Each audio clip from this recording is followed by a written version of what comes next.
the weird belief that I want to, or thoughts, let's call them thoughts. In my pure mind, I had these thoughts, right?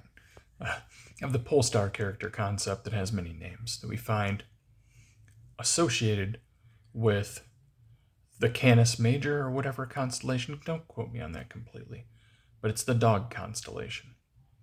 And within it is the two-star combo. We could talk about the North Star, the Dog Star, the Polaris.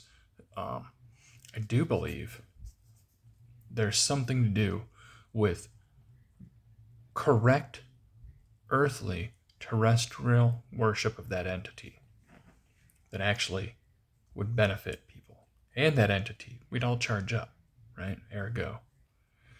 Because the polarity, if we can change our polarity, like the uprighting of our mind, and redirect our earthly terrestrial worship to a living power, which is supposed to be that guy's supposed to be here at all points in time.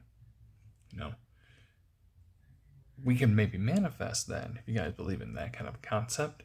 The collective pure mind being on that concept, that Hayalal Lucifero, in the Italian / Hebrew, or Bibu, aka the Lashwan Kadashi they talk about.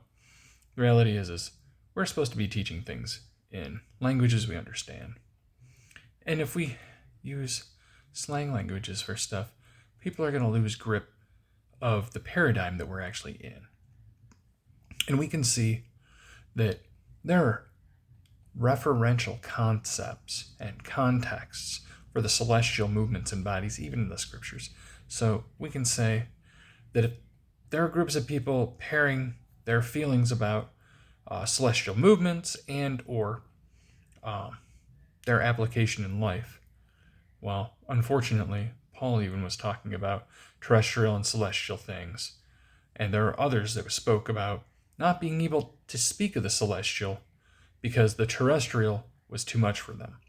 And we know that those people were overcome by the things in their lives that kept them from, I believe, being what we would call upright in the mind and leading toward a directive goal, a beneficial worship process that actually helps the worshiper and that deity, that emanation that does exist.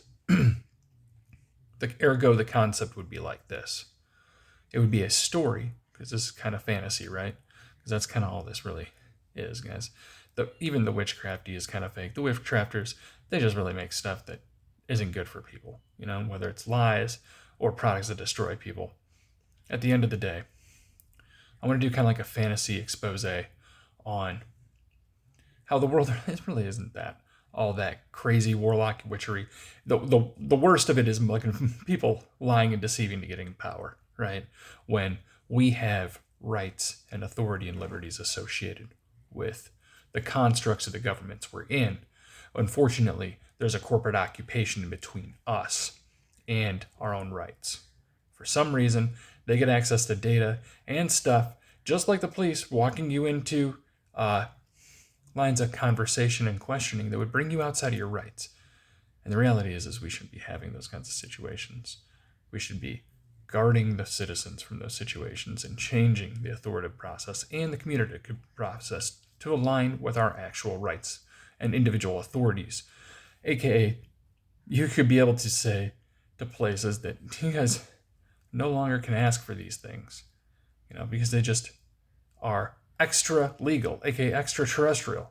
They subscribe or subscript, how you want to look at it, the actual laws of the land. That stuff needs to stop. That rule of authority, just because I'm offering people money. Well, the reality is lots of people can do that. And financial institutions don't do the same things that businesses do, right? Like there's way more less invasive processes that could happen for people and beneficial.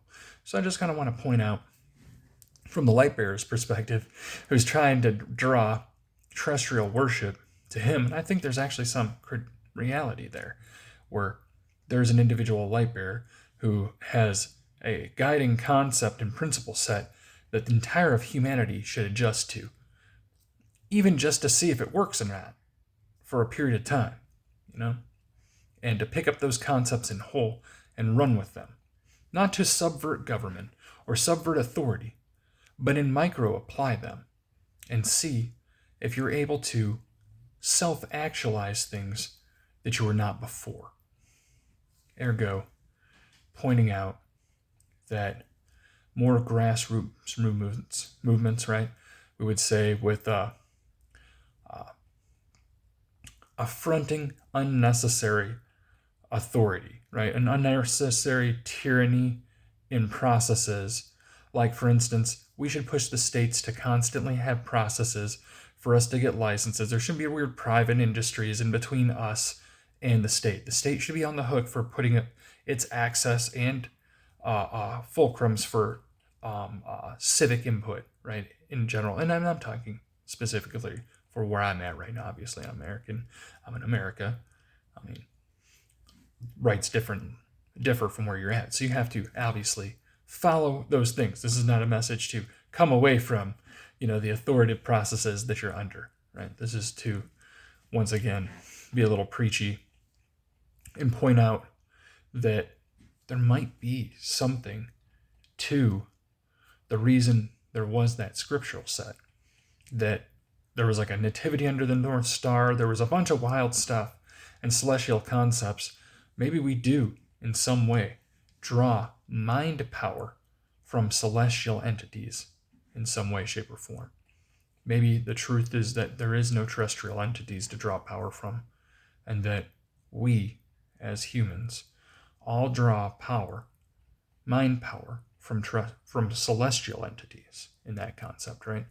I know it sounds a little stuttery. I'm not the greatest at putting stuff together off the top of my mind, but I want to come up and draw parallels between those concepts and peddle a fantasy where, we look at things objectively and kind of look at the stuff that we've been sold in packages, wrapped with more lies, maybe pulling what might be something called reality in the thing, and maybe disseminating information that I think that actually might have some fundamental truth to it in some way, shape, or form.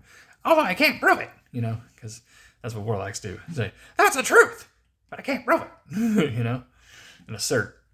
But that's why it has to be some kind of fantasy. It has to be some kind of entertainment value.